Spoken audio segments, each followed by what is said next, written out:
এর কাছে না রেসপেক্টের জায়গা অন্যরকম লেভেলের, যেটা আমি আমার মা আমার বাবার কাছ থেকে পেয়েছি। সো আমি আমার সন্তানকে ওইটাই শেখাতে চাই।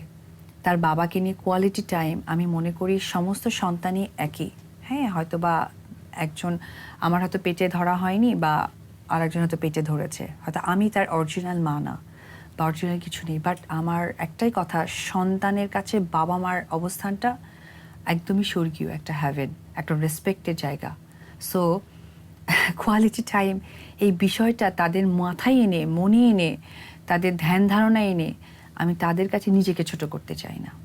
আচ্ছা, তাহলে দাঁড়ালো যে ব্যক্তি জীবনের এই টানহেস্টার এই গল্পগুলো থেকে দূরে রাখতেই জয়কে আসলে একদম বিদেশে পাঠানো। বীর যখন জয়ের স্কুলে ভর্তি হলো তারপরে নাকি জয়কে স্কুল থেকে নিয়ে আসা হয়, মানে এটা কি আসলে বীরের কারণেই নাকি? না, বীরের কারণে না, এটা আসলে এই যে